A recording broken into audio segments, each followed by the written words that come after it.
Recasters is a weekly anime podcast covering currently airing seasonal anime. If you like to follow weekly releases and hear discussions about it, you're in the right place. If you enjoy series reviews and previews, then be warned. Spoiler City straight ahead.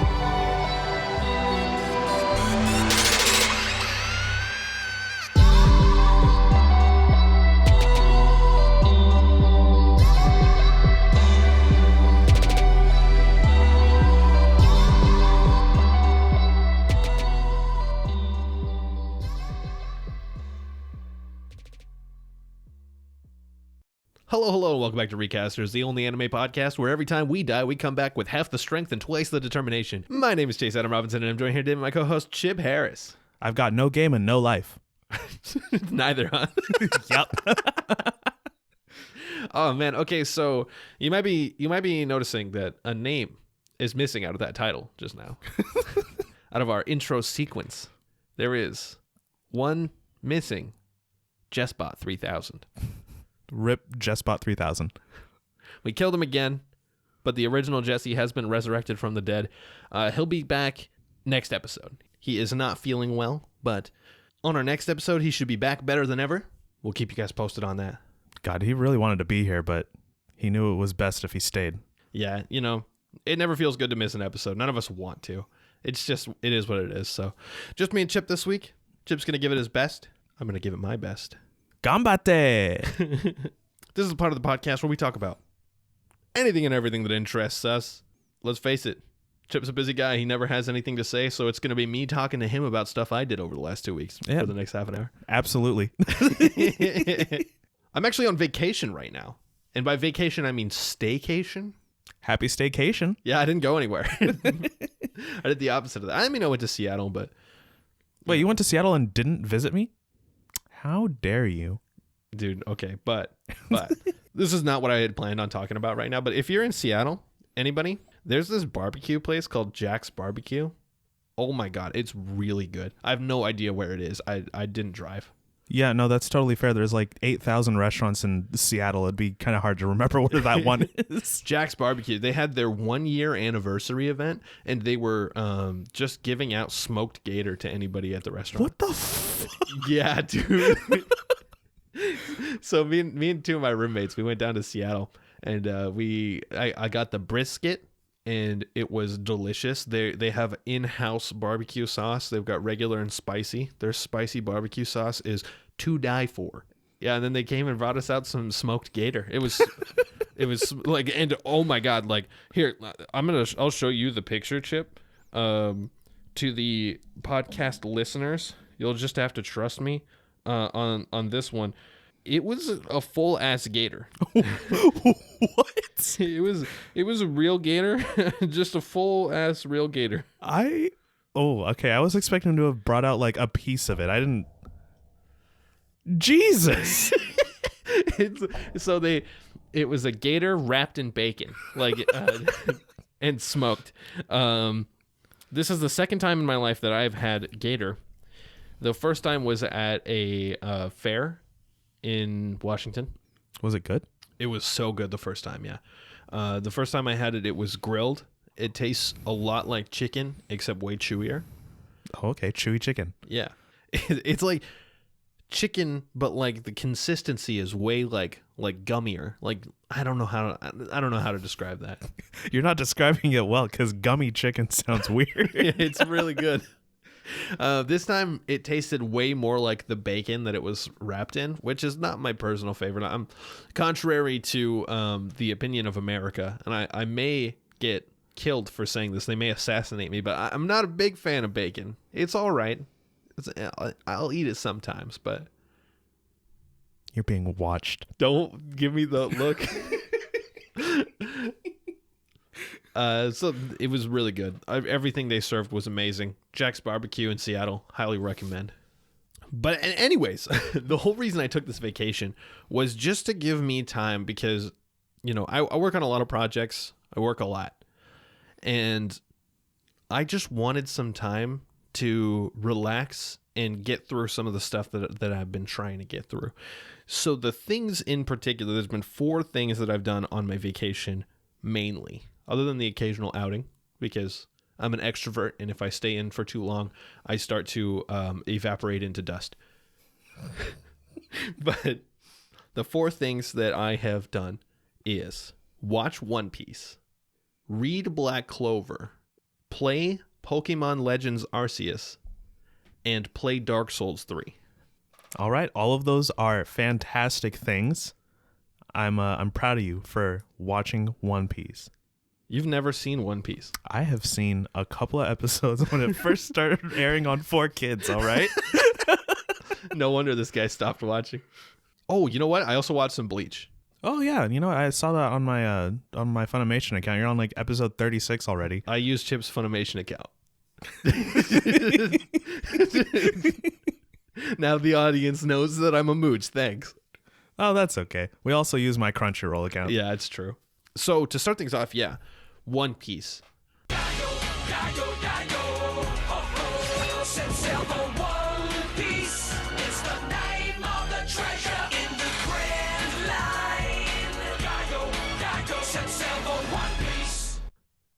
I have watched so much One Piece, and I have not finished the arc that I'm in. So last time we talked about it, I was in Dressrosa. Right. I'm still in Dressrosa. This guy. In One Piece, I told you it goes by chapter count instead, right? Yeah. So I'm on chapter like 770, I think. Oh, geez. It starts on like 700. Oh my gosh. This arc ends at 802. Okay, so you still have like 32 chapters to go? Yeah. Is that basically like 32 episodes though? No, it's about 2 chapters per episode. Oh, okay, so it's only like 15, 16. It's 16. Yeah, it's about that, yeah. It's still going to take me a little bit to get through that. But this arc has been so wild. So much shit has gone down. Like I said last time, there were a lot of moving parts that were coming together. And now we're in the part where we're in this climactic battle, and Luffy just started fighting the main bad guy of this part. And I've been told he fights him for the rest of the arc. So it's just 6 to 17 episodes of fighting a guy. That's, okay, so Dragon Ball Z. Here's the thing. There's a lot of other shit going on while he's fighting him. So it's not just going to be watching them fight. But yeah, I was like, what the hell? The other thing I want to say about One Piece is, Dressrosa in particular, is everything's a flashback. It's like One Piece always does flashbacks to build out the characters. So basically the formula is you come to a new land, you learn about the world, you learn about the people within the world, and then you learn about what happened to them. Okay, yeah. And then there's conflict resolution. It's all about Oda is basically a dungeon master building his world for D&D, right? That's how intricate everything is. Oh my gosh, this guy. It's so good. But this arc in particular has been maybe a third flashbacks. And this is, for the record, in the original airing of the anime, they were padding for time constantly. And what they would do anytime they needed time is they would just show someone's flashback again. Again? Yeah. So they just recycled flashbacks. Oh my gosh. I have seen none of the recycled flashbacks, and I'm still like, holy shit, there's so many flashbacks. Oh my gosh. That's going to be tough for me to watch this show. No, it's really good. The way the flashbacks work, it's still really good.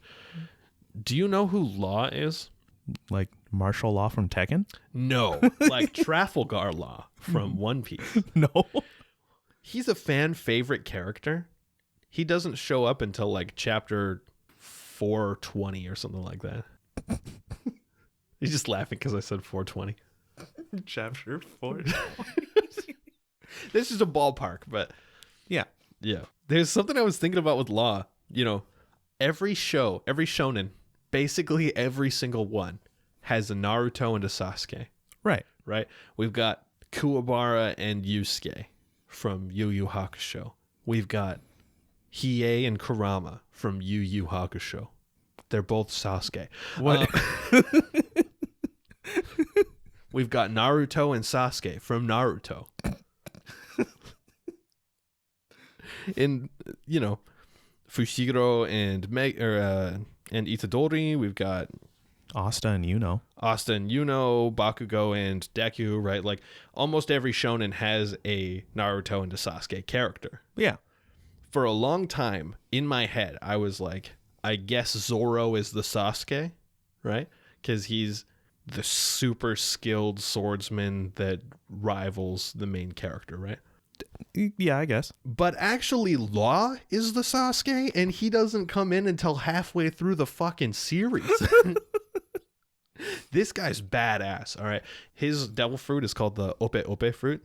What does it do? It's short for operation. Operation fruit. Yeah. And it's a doctor's fruit. Oh, okay. That makes a little more sense. So basically what he does is he can make this bubble. He goes, room. and it creates this bubble, right? And within the bubble, he can swap anything. And he does that by going, Shambus. So, yeah, it's fucking badass. You know, a lot of people, in English, they call it the op fruit. And a lot of people have made jokes about it being the OP fruit. It sounds pretty OP, to be honest. It's so busted. It feels like it can do fucking anything. He swapped people's hearts before. I mean, that would be a pretty good idea if you were like fighting an enemy and your friend just got stabbed in the heart. You know, you just swap their hearts real quick. Well, he can swap people's parts and then have them like still connected to that person. So there's a point when he's like threatening somebody by having their heart held hostage. Oh my gosh. Yeah. He can also use it to swap the souls inside of bodies and make people in the wrong body. Okay, that's pretty wild. Yeah, like it just does like sometimes it feels like it just does whatever the fuck he needs it to do at that point. Yeah, pretty much. And he's not actually part of the Straw Hat crew. He's a captain of his own crew. Oh, okay. But he has like buddied up with the Straw Hats. Okay. So they obviously both captains want to be king of the pirates, but they're still like kind of friends, you know, help each other out here and there. Right. I think that's kind of what's going on. Yeah, at least where I'm at right now. In his flashback in Dressrosa, you know, he's very tied to the character Don Quixote do Flamingo, the main antagonist of the Dressrosa arc. And in his flashback, it basically like shows how his whole family was murdered and stuff like that, and how he's like built on vengeance. And I'm like, oh my god, he's Sasuke. Oh my gosh, that's dark, but also Sasuke. Yeah.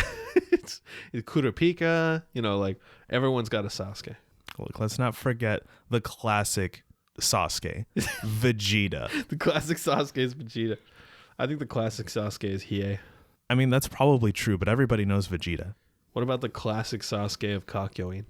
Kakyoin! How about the classic Sasuke of Griffith from Berserk?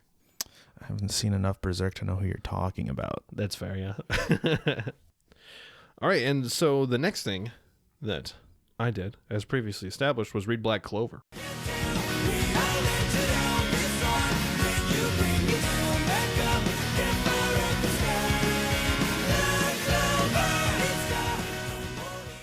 Yeah. Black Clover's been fucking nuts so far. I'm like almost 200 chapters in. I'm like 192 right now or something like that. 195.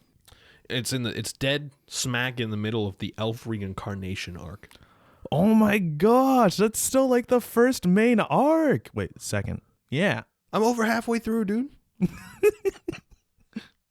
I thought I was going to say the elf reincarnation arc and you were going to be like, holy fuck, the elf reincarnation arc. But instead you're like, you're only at the elf reincarnation arc? Yeah, because, let's see, first it was, no, the elf, first it was the Eye of the Midnight Sun. And, I mean, like, technically that's, like, it's still kind of the Eye of the Midnight Sun. Yeah, it's still basically the same thing, but elf reincarnation, that implies that you're, like, really in there. Yeah, okay, so spoilers for Black Clover. There's going to be timestamps for everything that we talk about in the description below. I'm gonna talk about some spoilers. So if you don't want to get spoiled for Black Clover, I can do this right now because usually I can't talk about spoilers with Jesse because he hasn't experienced Black Clover at all. Oh my gosh! So with you, I can actually talk about spoilers. Heck yes! What were we talking about last time we talked about Black Clover? You and I weren't you just at like the water temple, the deep sea temple? Probably, yeah. Yeah. You weren't very far. Oh my god. Yeah, lots happened since then. And I know I've talked about it on the podcast, so I'm going to skim it a little bit, but Basically, you know, we get that really good tournament arc, Right. where they actually go all the way through with the tournament arc. It's surprising. Yeah. Nothing goes wrong. It just happens all the way. And then they start the Elf Reincarnation arc right after that. Yeah. Oh, yeah. So the tournament arc, that was when they were selecting people for the Royal Knights, right? Correct, yeah. Right. Okay. Not that matters much anymore. It literally didn't even matter in the first place, to be honest. You're right. They didn't need to do it, but it was a cool tournament arc. That's what when I was talking to Jesse about that, he was like, hey, so question. And I was like, yeah. And he was like, why didn't they just get all of the people to go fight the bad guy instead of like fighting each other to figure out who should go fight the bad guy? And I was like, oh, I don't know. Because it's cool. So the Wizard King died. Oh my God. This motherfucker. One of the greatest reveals of all time in manga and anime history is when William turns out to be licked. Yeah. Oh my gosh. That was. Look, I saw it coming. I just didn't expect it to happen like that. Here's the thing. I saw it coming too, and then they like subverted your expectations by being like, no, he's definitely not licked. We saw him without his mask on. And then they were like, just kidding, I fucking am, bitch. Yeah, exactly. Like, oh, that was wildin'. So the whole fight that goes down between them and Licked was crazy. And then it's just like nonstop action. Nonstop, everybody gets a fight. Just go, go, go. Yes. Oh my gosh. That's probably one of my favorite arcs just because of all the action.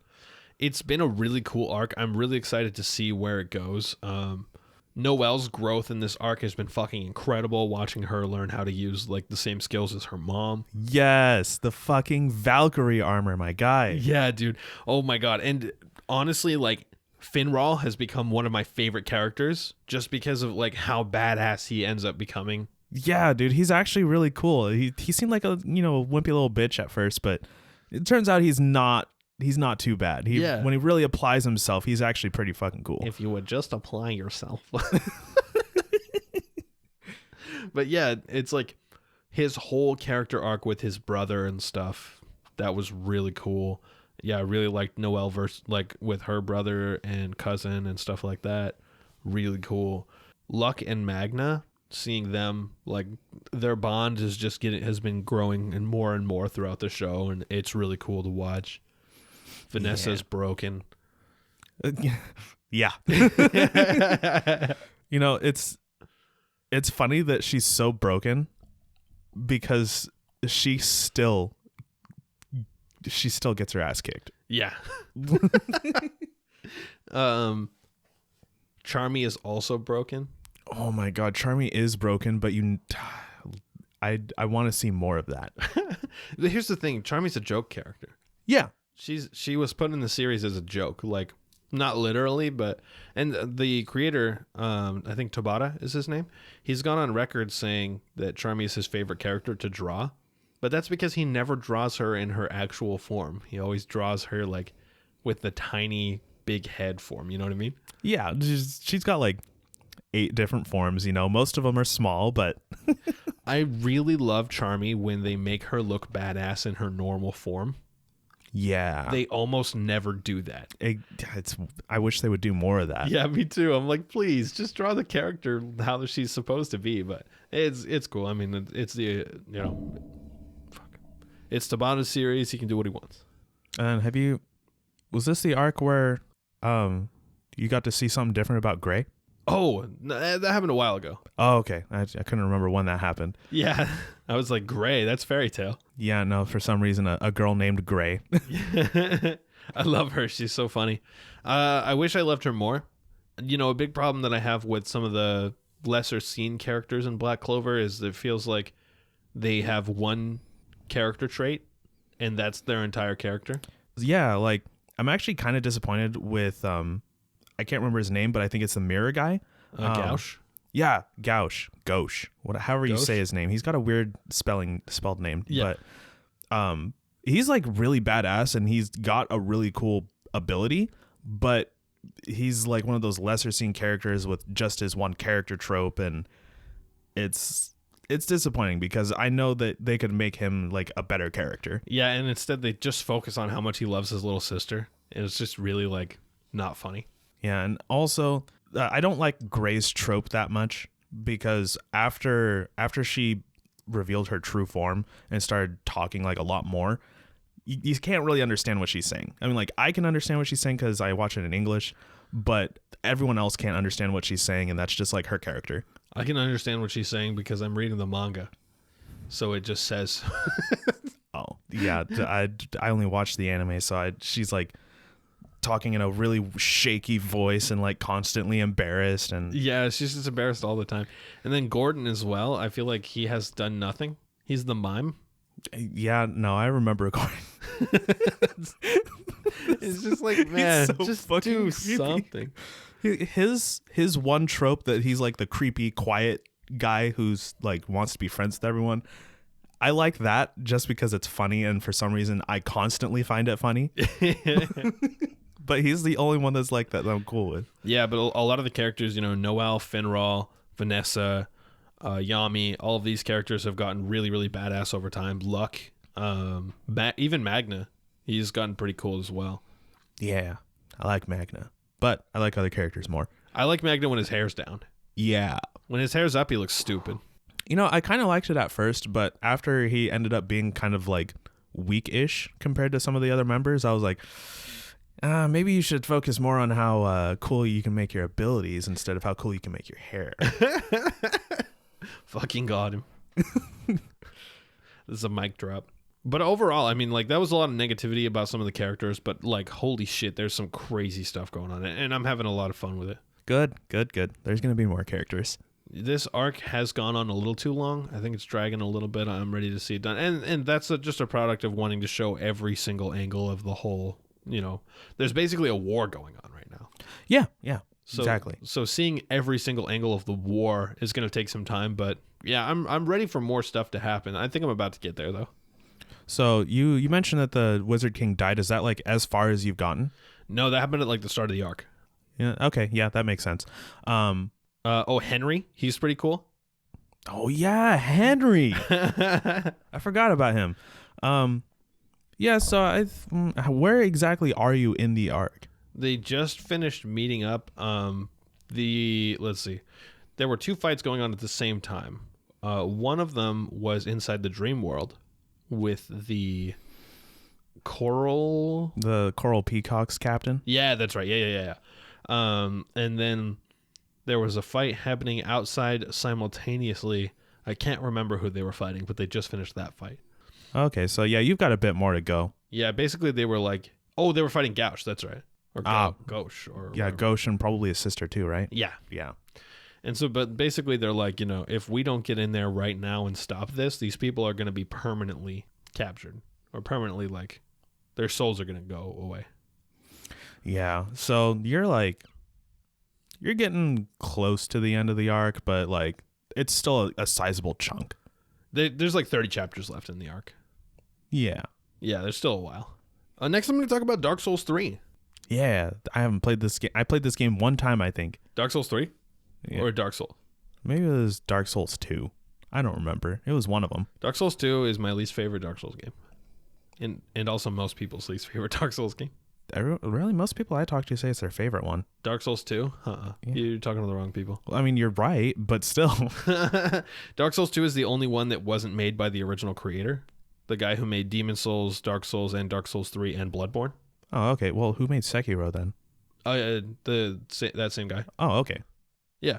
The only one he didn't make was Dark Souls 2. Wow, maybe they should like never do that again. Yeah. It's a fine game. But it's definitely my least favorite. I'm a big fan of the Dark Souls series. I haven't played Demon Souls actually, but I played through Dark Souls 1, 2, 3, and Bloodborne all in the last 2 years or so now. I think they remade Demon Souls at some point over the past couple of years. You should play it. Yeah, I actually got it, and I've played a little bit of it. I just keep forgetting. Fair. So me and my roommate have been playing through Dark Souls 3 together because Elden Ring is coming out. We're super excited about it. Nice. So Dark Souls 3 is a great game. That's probably my favorite game in the whole series. Oh my God. Why? So Dark Souls 3 is a love letter to Dark Souls 1. Basically, after Dark Souls 1 happened, then when Dark Souls 2 came out, it was a huge departure from the original series. Most of the lore was completely different in the way that it took place in a different part of the world, so it wasn't like as intimate a connection, you know what I mean? Yeah. Dark Souls 3 is like a direct sequel to Dark Souls 1. It does take place, thousands of years later, but It's still like in the same part of the world though, right? as the first game, yeah. Dude, that's actually pretty cool. I kind of like when series do that. They like revisit something way further in the future, you know? Yeah, so you get to see how like a lot of the worlds change, like a lot of the locations have changed and stuff, Yeah. You go to one area that is a swamp, and if you pay attention, like the monsters that you fight there look a lot like some of the monsters that you fought in the DLC of the first game. And that was a forest area. And so if you think about that some more, you start paying attention to the surroundings, you can find some like fossilized dead NPC characters and stuff like that. Like, Oh, jeez. yeah, it's fucked up. But that's how Dark Souls goes, man. And every single boss fight in Dark Souls 3 is really, really fun in my opinion. Where like Dark Souls 1, there's probably like a handful of really good boss fights and then just some fights you got to get through, Yeah, like with Dark Souls 1, they were trying to do what they did with Demon Souls and making the game extremely hard, but at the same time they were basically starting over again, so they were focused probably more on just making the game hard, Right. Yeah. They also do a really good job in Dark Souls 1 of connecting the world. Like there's lots of places where you can see other areas from certain spots and stuff like that. So it's a very, very connected world. Okay, yeah, I like that. I like the sound of that. In Dark Souls 3, it's a little bit more linear. It has like 4 different main bosses that you're supposed to defeat. The whole point of the game is to get the 4 Lord Souls, which was the point in the first game as well. And the 4 Lord Souls belong to 4 different like chosen paths or whatever, right? So you got the Abyss Watchers, which are these warriors who are fighting for eternity. They are all undead, so they kill each other every day. No rest, just fight. Just fight. Red eyes fight guys. Red eyes fight guys, and they do have red eyes. Then we got Yorm the Giant. He's just this huge giant it's a really weird fight actually. Like it's very unique for Dark Souls. Any of your regular attacks or weapons do almost nothing to him. Oh. You have to find a sword in the arena, equip it, and use it. Specifically one that's in the arena. Wow. That's like inconvenient. Yeah, so the first time I did that fight, I just quickly equipped it, and then I was able to beat him afterwards. But I was trying to solo it this time, which basically gives you no time to equip the sword. So I had to like pick up the sword, use an item to teleport back to the bonfire, and then equip it and come back and fight him again. That's pretty roundabout, but I guess it works, right? Yeah, it worked just fine. Yeah, because in the Dark Souls games, when you like pause or bring up your menu or whatever, it doesn't actually pause the game, right? No, no. Yeah, no, oh my gosh, that reminds me of fucking Phantasy Star. Yeah, because it's an online game. Same thing. Dark Souls is considered an online game. Yeah, that's really weird, but I mean, like, I get it because, players can come and invade your world or come and help you. Have you heard about some of the controversy going on with Dark Souls 3 right now? No? So on the PC, somebody discovered a bug, a way that you can hack the game that can brick somebody's PC if you invade their world in a certain way. Oh, that's kind of messed up. Yeah, so they shut off all of the online servers for PC so that no one can do that. Well, I mean, like, it's only a matter of time before they find it for a console. I don't know. I don't know. The servers work differently. Yeah, I mean, like, you're right. It's probably not going to happen for console because usually if something happens on PC, they can just patch it up, fix it, whatever. And it just, since it's like a different software altogether that it's running on. So I don't know. Yeah, so we'll see when this finally gets fixed. I hope it gets fixed soon because I really like watching some of the PvP YouTubers. I like watching videos of YouTubers or streamers like totally kicking hackers' asses. Like there's a video of Dark Souls, I think it's Dark Souls 3, where there's like this wizard guy constantly using like holy bolt or whatever the fuck it is. He's just like constantly using it, and this guy eventually gets him to go AFK and then like slides his character off of a fucking cliff so that he dies. Oh my god. Yeah, so the other two Lord Souls belong to Aldrich, the Devourer of Man, I think is what they call him. Okay, sounds intense. So he's this guy who by the way, I don't know Yorm the Giant's lore. I forgot. No. All of the lore is very roundabout, so you got to get it from the environments and item descriptions and stuff like that. Yeah. Aldrich, he got a taste for human, and then he ate so many people that he turned into an amorphous blob, and then a cult started worshiping him. Okay, so he's a cannibal, except not anymore. Yeah. And when you fight him for the Lord Soul, he has absorbed a boss from Dark Souls 1 named Gwendolyn. So you're fighting this like zombie Gwendolyn amorphous blob monster, and it's fucking intense. It's one of my favorite fights in the game. Jeez. And then the fourth one is the twin princes Lothric and Lorien. Probably my favorite lore from the whole game, and it doesn't even connect back to the first one as far as I remember. So basically, these princes, they were born and they were basically told they were going to be the Lord's Soul, and they don't want to be the Lord's Soul. They were like, just let the fire die, right? Because you have to collect all four of these souls in order to rekindle the first flame, because it's going out. Oh yeah. This is to prevent the Age of Darkness. All right, yeah, that makes sense. So, the 4 Lord Souls, what was the point in the second game then? Did you have to get the 4 Lord Souls at all? Don't ask me about the second game. I don't remember most of it. Okay, because like... But yeah, you did have to get the 4 Lord Souls. Okay, yeah, because like one boss I specifically remember from any of the Dark Souls games is Gwyn, Lord of Cinder. He's the final boss of the first game. Okay, I thought so. Yeah. Gwyn, Lord of Cinder, fucking rad fight. I like that one a lot. Dude, he's cool. I've seen my friend fight him, and it's a badass boss. Yeah, it is. The music in that fight is incredible. The twin princes Lothric and Lorien is the best fight in the game, hands down, in my opinion. It's very, very fun. You have to fight them both at the same time? Kind of. So one of them is small and sickly, and the other one is big and buff, but doesn't talk. Oh, so it's like Jay and Silent Bob. No. Oh. I don't think Jay is sickly. He's not sickly, but he's the smaller of the two. It's true, yeah. So you're fighting Jay and Silent Bob. So Lorien is the elder brother. He's the big prince, and he you start off just fighting him, and then once you kill him, then Lothric comes out and basically rides on his back and resurrects him. And then you have to fight both of them at the same time, and you have to get both of their health bars to 0 in order to win. What the fuck? Yeah, it's fucking awesome. It sounds fucking weird. Yeah, man, that whole game, incredible. Anyways, yeah, I've been having a lot of fun with Dark Souls 3 again. I'm almost at the end, trying to bust it out before Elden Ring comes out. I'm really looking forward to Elden Ring. You guys will absolutely hear me talk about Elden Ring once that comes out. I mean, you kind of make it sound like I want to play the Dark Souls series. Let me tell you, you want to watch the lore videos. Yeah, that's probably what I really want to do. But I have played a little bit of Bloodborne.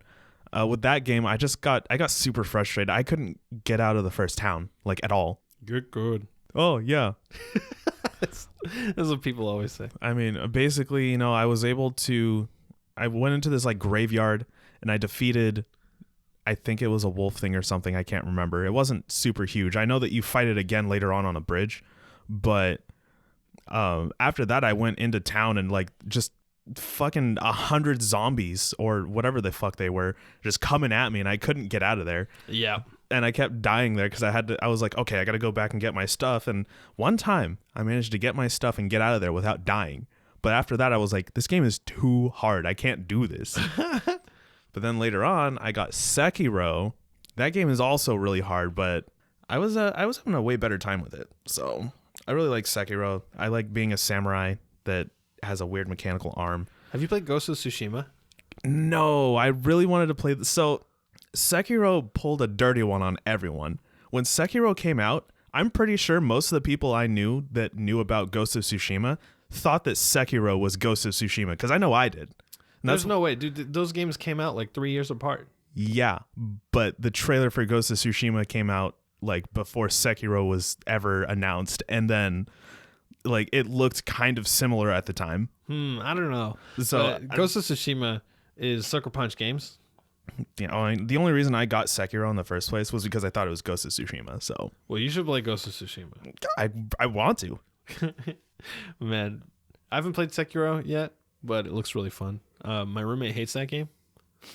Why? He has completed it twice. He says it's too hard. If he's beaten it twice, it's not too hard.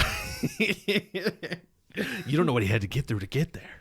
No, I have a pretty good idea. I have a friend who has also completed it a couple times. I think out of all the Souls-like games, that's his favorite one too. So Oh, nice. it's really badass. I wish I had had the patience to go through and beat it. All right, and the last thing I'm going to talk about real quick is Pokemon Legends. Because this game came out, and holy fuck. Oh my gosh, this makes me wish I still had a Switch. Yeah, I wish you had a Switch too, because this is probably like the best Pokemon game I played in a long time. I think I talked about this a while back, but I was a little burnt out on Pokemon.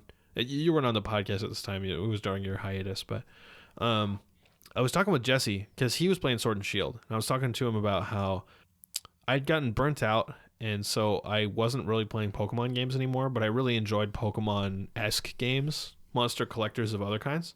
Yeah. And so when I saw this one, I was like, okay, I got to give that a try. And it's everything I've ever wanted in a Pokemon game, except like I'm hoping that the next time they do it, they try to do a modern version because it takes place in like the Edo period. Yeah, Edo period Sinnoh, which is actually called Hisui. Yeah. And it's fucking wild. Did you see what the starter Pokemon are?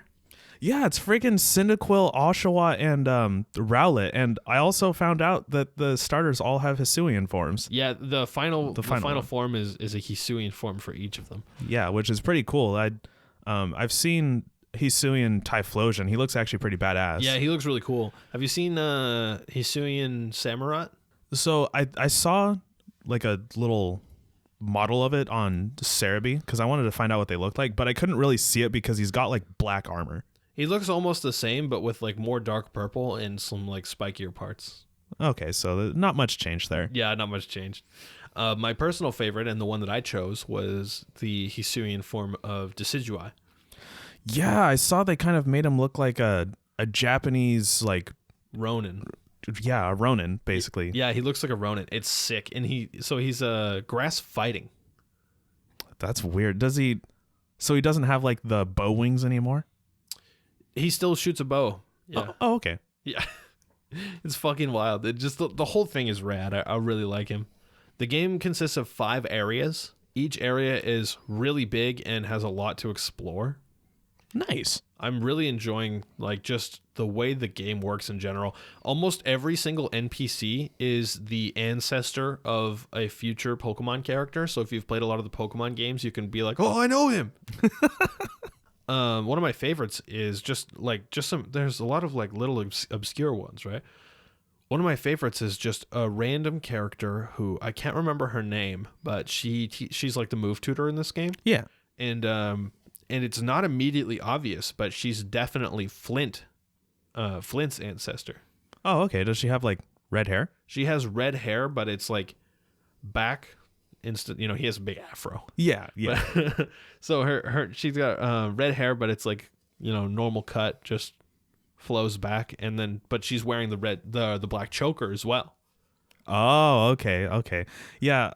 People on the internet were trying to say like just because they share some of these same details with characters in the future doesn't mean they're descendants, and it's like what do you mean? It's very clearly intentional. Come on. They're doing it on purpose. Like come on. I thought it was interesting that one of Candace's ancestor that we see appears to be a bad guy. Oh, what the heck? And Cyrus's ancestor is a good guy. What was her name again? Like Silene or something? Yes, Eileen.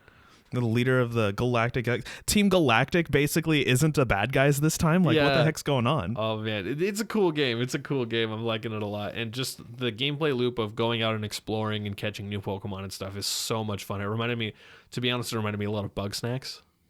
I don't know what that is. It's a really fun game. I'll show it to you later. I've Okay. talked about it on the podcast before, so I'm not gonna recycle my thoughts on bug snacks, but I fucking love bug snacks. Dude, it sounds like you just like snacks that are bugs. Yeah, man.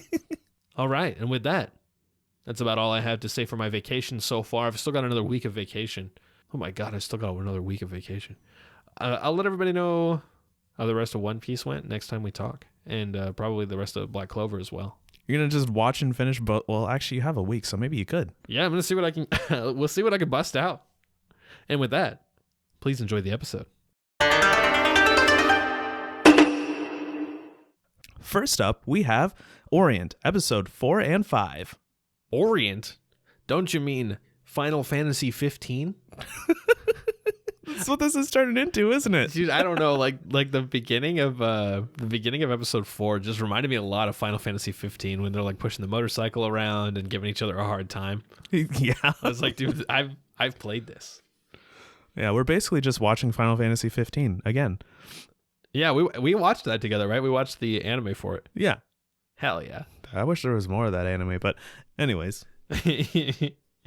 How you liking Orient so far?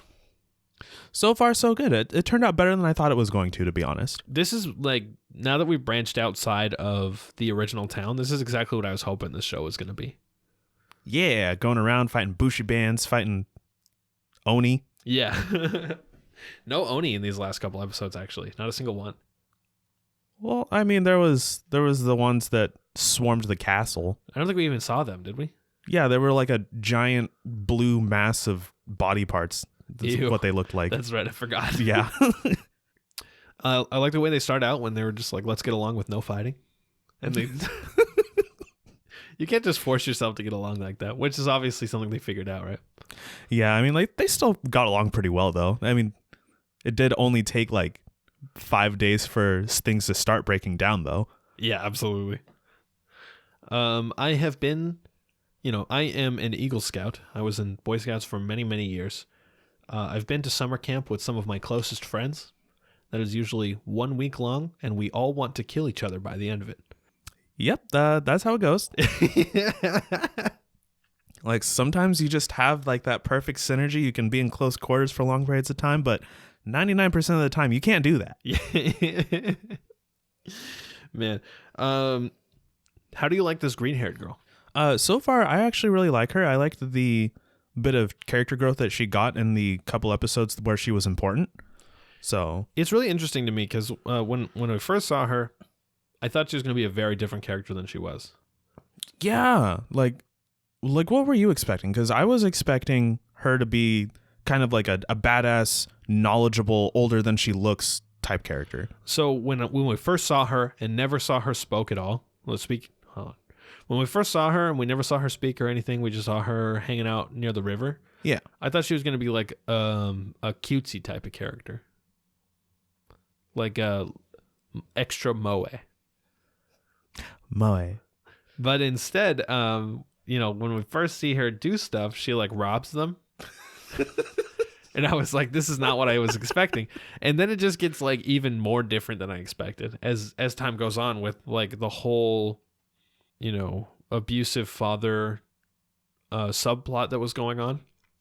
Yeah, man, I always hate the abusive father subplots, but like at the same time, I think it was done really well. I understand how it's sometimes necessary to make a story more interesting or something. It was a little hard to watch in some places. I was like, man, this sucks. I was like, I want to physically go in there and beat that guy right now.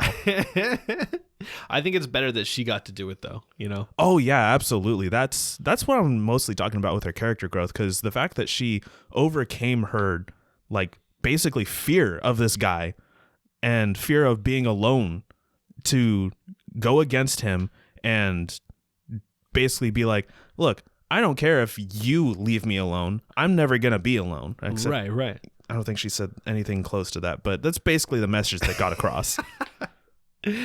I also love that she fights with Yu-Gi-Oh! Dual Discs. Because you can't tell me that's not what those are.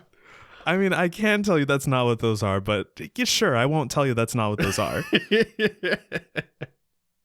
See, at first I thought they were elbow blades, but then I remembered elbow blades are more like what Talon uses in Soul Calibur. I don't know what to call those things other than elbow blades because they come out of the elbows. Right. But it's a cool weapon. I really like it. Yeah, it's 2 Yu-Gi-Oh! Dual discs. God, this guy and his dual discs. Oh, man. Also, something that I wanted to point out is last time we talked on the podcast. So you remember we talked about how it's really sad that Musashi's scythe broke already. Yes. But he's walking around still using the pole from it as his current weapon. Look, it's a good idea. Use what you got. Yeah, I thought it was badass. I was like, hell yeah, dude, he's still using it. I mean, to be honest, if that pole was strong enough to hold that giant-ass blade, then it's definitely strong enough to beat motherfuckers with, you know? Yeah, absolutely. Well put. At first, I didn't really understand the intentions behind wanting to rob them. After realizing that they did it like intentionally just to lure them in, I was like, what's the point if you guys are supposed to be good guys, right? But, I mean, like, he clearly was not a good guy. Yeah, and I mean, the reason he wanted to rob them actually kind of made sense. He wanted their energy that they get from Onis, and he also wanted their bike. Yeah, but I think this is a really important... It was a really important couple of episodes because it immediately sets the ground rules for something. One Piece did something very similar, right? In One Piece, what they wanted you to see right off the bat is that not all pirates are bad guys and not all of the Marines are good guys, right? So Luffy's group is the protagonists. They're, for the most part, the good guys. They do the things that are right. Yeah. And right off the bat, they wanted to show us that there are corrupt Marines. So when they went in and they took down this evil guy who was supposed to be one of the good guys, you know? And I feel like that's what they're establishing here as well. Not all of the Bushis are good guys. Just because you're a Bushi doesn't mean that you have good intentions. Yeah, like the Takeda gang from like the first couple episodes. I think they're good guys. Probably. Yeah, most likely. These guys, the green-haired guys, I don't remember what they're called. Fuck them. Fuck that. Fuck that guy in particular. Everybody else seemed cool. Yeah, like all the townspeople were. They obviously knew that this guy was an abusive piece of shit too, though. Yeah. So I mean, it was also kind of powerful that all of them rebelled against him too after seeing this person who like directly gets abused by him overcoming him. Yeah, absolutely. And like.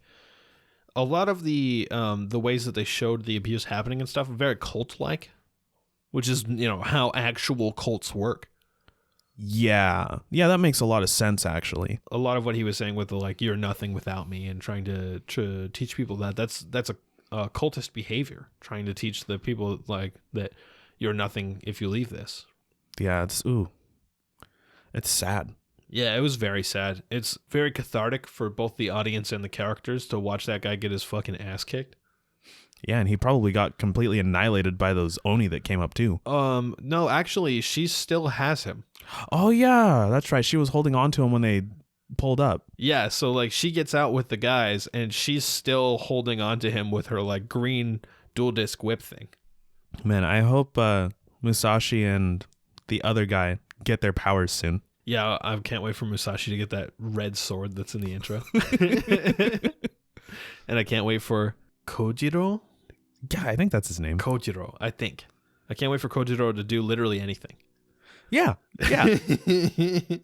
Like, sure, he fought some Oni in the second episode, but I mean, that's about it. That's about it so after far. that, he got taken down by a woman's allures, and yeah, he rides a motorcycle. He does do that. Hopefully he'll start getting some more development pretty soon. Yeah, I mean, like, he had a little bit of character development, but he hasn't been able to put it into action yet. Right, exactly. Also, what happened to his dad? Like, obviously he died, but like, when did that happen? They kind of implied that it happened over the course of his childhood. So he just like died of sickness? I think he was sick, yeah. Oh, okay, that makes sense. I was just like, you know, one day he has his dad as a kid, and then the next day we see Kojiro grown up and his dad's gone. Like, what? Right. I also thought it was really interesting that, like, the way they presented the abuse that was going on, at first it seemed like it was going to be brainwashing. I mean, in a way, it sort of was. Yeah, but instead of, like, you know, magical brainwashing, it was more like conditioning. Yeah, the worst kind. Yeah, is the realistic one. Oof. Yeah, if I was going to be brainwashed, I would want it to be like magical forced brainwashing as opposed to being conditioned, because I would feel so helpless and stupid after realizing what's going on if I was conditioned, you know? Yeah, that's exactly what they want, you know? That's what was going on here. It's how they want you to feel. Next up, we got Platinum End, episode 16 and 17. I can't wait for this anime to end. Why? I actually kind of like the story, and I just want to see where it goes, legitimately. Like, I still don't like Mirai, because he's still kind of a little bitch boy, but in these most recent 2 episodes, he's been a little more, I don't know, he hasn't been in a position where it portrays him as a bitch boy. Yeah, that's because, yeah, okay, so that's what I was going to talk about. I didn't expect to get into this part so soon, but here we are. So we've officially identified every single person except for one that is a candidate to become God. And as it stands right now, if we look at all of the characters in front of us, I don't know, little boy is sus. Oh, he's super sus. He's playing games. But if it's true that he really does want Mirai to win, then we've got little boy on our side, Saki, Mirai, we've got L from Death Note. Yeah. Whatever that kid's name is. This is L before he became a detective. Yeah. Dude, he's almost exactly L though, right? Like he looks like L, he acts like L, he's just not as smart as L. Exactly. And then the other character is the girl who got, arrested or whatever. Yeah, Yume. Yume, sure. That means dream. Yeah, that's also her name. Yeah, I didn't realize. And then I think that's everybody right now, right? Yeah. So then we're just waiting. Everyone who's alive, at least. Yeah, we're just waiting to find out this last character. So theoretically, all of these other characters are like good guys. Okay, but I don't know. I don't trust Suzumu, the kid. Yeah, no. You shouldn't trust him yet. But if what he says is true, there is no antagonist right now, which means that this last character is most likely going to be an antagonist. Which is kind of weird. Oh, well, actually, it's not that weird. He's got a special rank angel. Yeah, absolutely. Ooh. We'll see how it goes, man. But yeah, things are looking weird. We also, so in episode 16, they spent a lot of the episode establishing, like, talking to the police, buddying up with this new glasses cop. I can't remember anyone's name for some reason. The glasses cop is Hoshi. And then I only remember that his wife's name starts with a T. Okay. So Hoshi in the plot has basically replaced Mukaido. Yeah, he's not as badass as Mukaido, but I mean, he's got everything else they need. Yeah, so he's in the plot serving the same mentor role, the adult trying to help things go smoothly. Exactly. I feel like honestly, that's pretty much the only reason they introduced him. Yeah, most likely. It'd be nice if he had some other role, but at the same time, if he had any other role, I could only imagine it being like an antagonist role. Right, yeah. I think I do trust him. Nase said he wasn't lying, so I really feel like he's trying to help out. Yep, we're trusting Nase to decide whether or not we trust someone in the anime. So almost all of the candidates are now working together. We've got 4 of them together in one room. Or one, household, I guess, in Hoshi's house, right? Just 3. 3. Because Suzumu's not staying with them. Didn't they just grab him to go with? They grabbed him to go with, but they didn't take him home, I don't think. I think they just talked to him midair. Oh, you're right. They They gave him a phone. Yeah, they talked to him up in space. In space, yeah. Just for the record, I feel like if you, flew at light speed into space, the phone would get roasted, but, I'm not a scientist, so... Well... Because, I mean, theoretically, they would also get roasted whenever they went the speed of light, too. But they don't because, the wings are... The wings are, magical. It gives them the power to, withstand that kind of speed. Okay. You know what? Yeah, you're right. Because they're touching it. Yeah, so. they go into, a different state whenever they use their wings, too. It's almost like a different state of matter. It reminds me of the Flash, to be honest. I also go to another state when I want wings. And that state is Kentucky for fried chicken. And it's also not another state, it's down the street. And also, I really like KFC. I like KFC. I like B-dubs. I also really like Wingstop. Yeah, man, wings are good.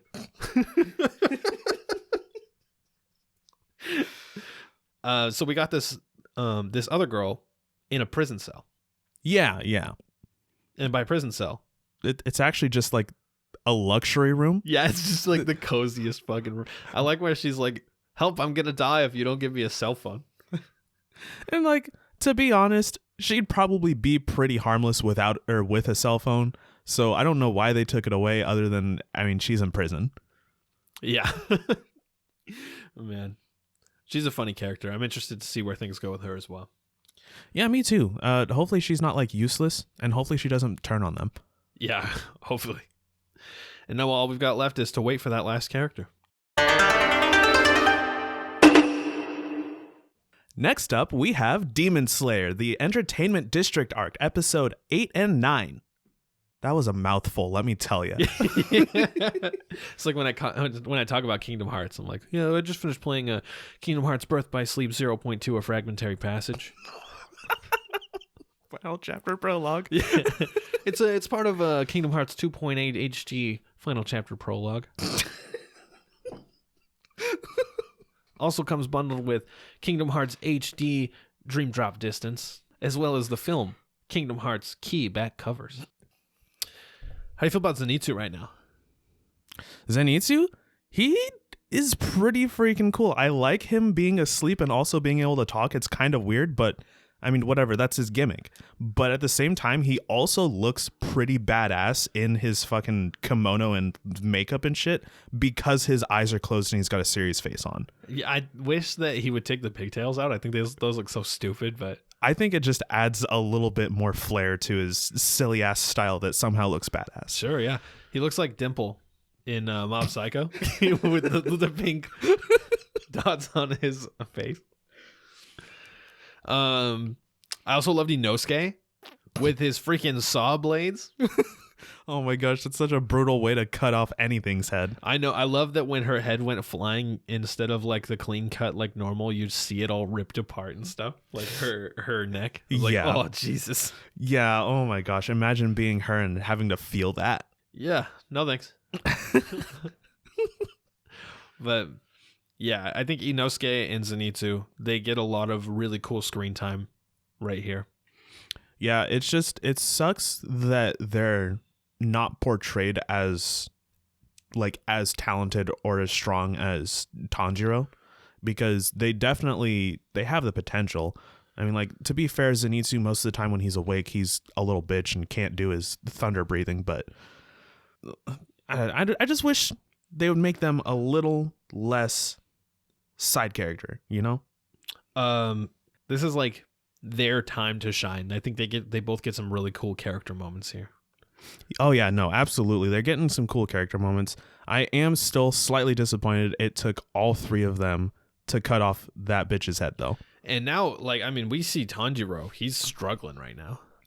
Yeah, it's amazing that he was even able to defend Inosuke while he was charging at her. Yeah, right? Because he's like Inosuke said, him and Zenitsu, they like don't have a scratch on him. Tanjiro, he's fucked up. Yeah, he's fucked up pretty hard. Oh my god. And you see Tengen at the end of the episode? His hand. Oh, poor Tengen. Oh man, he's this motherfucking upper six demon. He's so ridiculous, dude. They come at him from 3 sides and they still can't cut this guy's head off. For the record, this episode was called Killing an Upper Rank Demon, and they didn't. So thanks for the fucking lie. And I mean, like, I guess if it wasn't obvious by now, the Obi, by the way, that's the belt that she wears. That's what it's called. That's right. You know, I have to finally realize that the Obi demon, she's not the upper six demon. Like, that's blatantly obvious. I don't even think she's really part of it. I think she just has that thing in her eye because they're brother and sister. So they said it in the episode, but they're both the upper six demon, and that's why they have to cut both of their heads off at the same time. Yeah, but at the same time, they only guessed that because they were only ever able to cut off her head. That's true. So I guess we'll have to see what happens when his head gets cut off. I mean, like, her head is already cut off, and I doubt she's going to get a chance to reattach it. So we're not going to really be able to see if they could have just defeated both of them by cutting off only his head. We're coming up to the end of the Entertainment District arc now. I read online that it was only supposed to be 10 episodes, but I saw also that episode 11 is coming out. So I don't know if they're going to be going directly into the next arc or if they're taking a little more time near the end here, but we're wrapping it up. Good. I'm tired of this being the entertainment district arc. It's no longer entertaining. I'm entertained. Are you not entertained? I'm just kidding. I'm fully entertained. It's wrapping up. So can you imagine 2 swords at this guy's neck? He blocks both of them. Fine. That badass. But then turns his whole ass head around to catch the last sword in his mouth.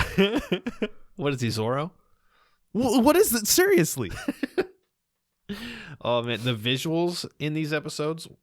I mean, like, look, I say this every episode. It's Demon Slayer. It looks amazing. But like the sparks flying when Tanjiro's like blocking, and oh my god, dude, the music is, oh Jesus. Yeah, no, they do an excellent job with this anime. And I can't remember if it was episode 8 where he did this, but when he combined both of his fighting styles, the water breathing and Hinokami Kagura, that was pretty badass. Oh man, such a good moment. It was a shame he couldn't keep it up though. Yeah. He might have actually been able to take the Obi demon entirely by himself if he did. Maybe. We do get to see Uzui's background story as well. Oh yeah, that was also in episode 8, wasn't it? Or 9, I forget. Yeah, I forget too.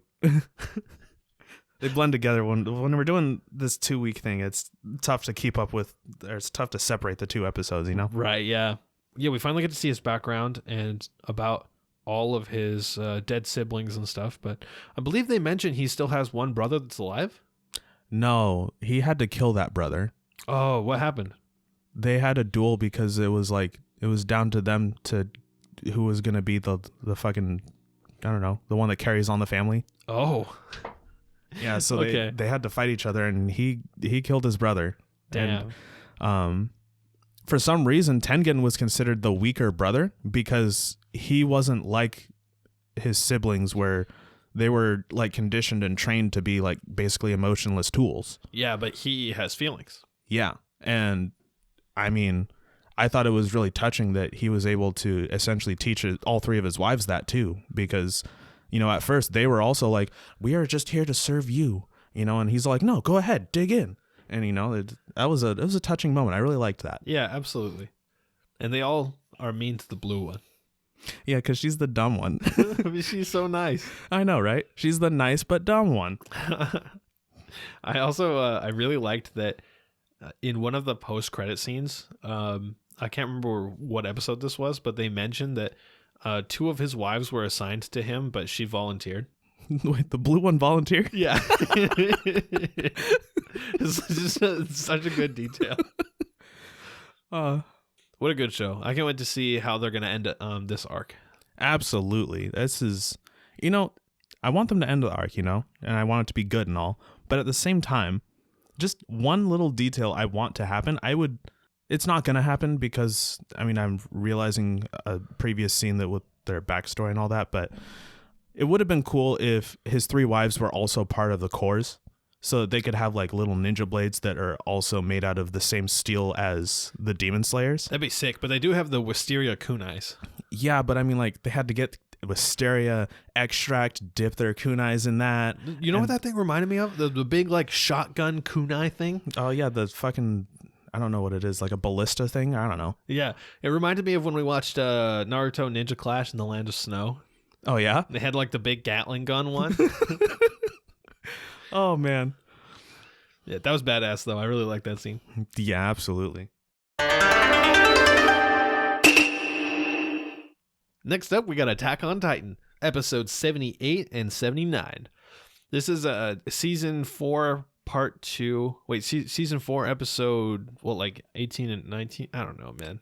Yeah, it's 18 and 19. 18 and 19. Surprisingly, I remember that. You can wrap up the entirety of these episodes with a single meme. Which one? Always has been. It's just, oh my god, this has actually shaken the entirety of the series for me, and it took me a while to wrap my head around it. I had to talk to a couple friends about the big twist. The big twist being that the Attack Titan has a special power that allows it to see the past and future of the Attack Titan's presence and communicate with previous and future users. Yeah, that was pretty crazy, actually. So basically what happened is at the end of Season 3, when Eren and Historia touched, then it unlocked this power for him. And ever since then, he's seen the outcome. He's seen how things go, and that's what shook up this fundamental idea of who he was. That's what changed him from being this like plucky shonen protagonist to this like dark, evil guy. I'm gonna kill all the Titans, every last one of them. And then now he's like, I'm going to kill everything. And so basically, what we're seeing here is that Eren is the one who told Grisha to kill the royal family in the part where he did that, where he eventually passed down the power to Eren because Eren told him to do so that he would tell Eren to get the power, so that Eren would get the power and learn that he said to give the power to him. Man, imagine your future son coming to you in like a fucking hay dream or whatever and calling you a little bitch. Like, fucking do it. This is what you came here to do, isn't it? I mean, you're not wrong. Oh my god. Yeah, fucking wild, dude. This is like, that episode had me so confused at first. I was like, so Eren was always doing, and also we don't even know what Eren's plan was now because he betrayed Zeke. Turns out the plan that he told everybody was the plan wasn't the plan. Yeah, I don't know what Eren's thinking, but he obviously does because he can see the future. Yeah, like he knows what he's doing. We also saw Falco. That was another big moment.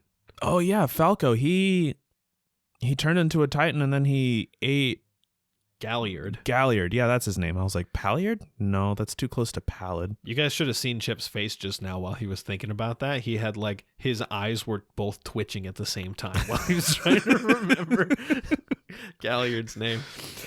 Oh man, Galliard. Yeah, so he eats Galliard, who was like basically dead, right? Yeah. And Colt dies. Colt was Falco's brother. Oh yeah, wait, he does? How did he die again? Falco turns into a Titan. Oh yeah, that alone just killed him, right? Because the heat. Boy, he got fucking roasted. And Gabby's having an aneurysm over here. Oh my god, she deserves it. No, dude, she's a good character. I don't care if she's a good character. This is the second time she's taken a gun to someone and killed him. Who did she kill this time? She killed Eren. She shot his head off. Oh yeah, we still don't know. Like, I'm sure he's not dead, but I have no idea. It's hard to tell. I mean, Grisha told Zeke somehow to stop Eren, but Eren can see the future. He's not going to get stopped, and he knows that. Yeah. I like it. Dude, the whole portion of like him being like, I'm sorry, Zeke, I've actually betrayed you. And then Zeke being like, this is my world. I was faking being in chains. I'm actually the ruler here. And then he's like, let me take you on a walk.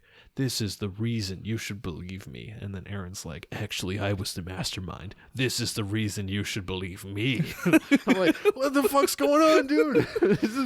Everybody's just pulling out the no use. This is the fucking Uno reverse card. Uno reverse card. Oh my god. Just in general, what a fucking wild couple of episodes. I wonder if, I think Eren's probably alive still. Well, he probably is. We're not going to know until the next episode. Yeah. I'm so excited to watch it. Yeah. Chip and I, we're going to watch this as soon as we're done recording it. Oh, yeah. Well, so with Eren being obviously like the mastermind and all that, I wonder how Armin and Mikasa are going to feel. And also Jean, and Connie. Yeah, dude. Speaking of Connie, I forgot to say this earlier, but in Pokemon Legends Arceus, one of the haircuts you can choose is just Connie's haircut. It's really funny. And like when I was going through the options, then me and my roommate were like, "Oh, that's Connie's haircut from Attack on Titan." And then I was watching a Let's Play of somebody, and they were like, "Okay, we got the Connie from Attack on Titan haircut." And I was like, "I knew it, dude! It is." Because it's the buzz cut with the widow's peak, you know? Yeah, Oh, yeah. man. Anyways, Wait, does that mean whenever I get a haircut, I get the Connie cut? you might, yeah.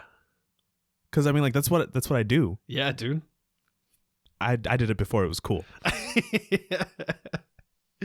Oh, man. Can we also take a moment to appreciate that Eren would have kicked Reiner's ass if Galliard hadn't gotten involved? Oh, yeah. Absolutely. Like, that's kind of amazing to me. Oh, it's, you know, and fucking Falco almost got Reiner. Yeah, like I feel like Falco was supposed to get Reiner, but then Galliard was like, "Oh, I'm almost dead. Eat me instead." Yeah, dude. Which was like probably a good tactical play, but I thought it would have been interesting if he ate Reiner because he was supposed to inherit that Titan, you know. I thought Gabby was supposed to inherit that Titan. Well, yeah, but he was fighting with Gavia on who was going to get to do it. Oh, okay. They were both in the running. Oh, okay. Okay, that makes sense then. Yeah. I'm wondering if Gabby's going to end up getting the... I don't know. I don't think anyone else is going to turn it. I'm pretty sure Zeke's about to die. Plot twist, Gabby's going to get the female Titan. We haven't seen Annie in so long. Yeah, and I feel like they just remembered her recently or something too. Either that or it was a video I saw. We'll see, man. We'll see. I mean, like, honestly, right now, I think Eren could probably break through Annie's hardening. Oh, yeah, I'm sure.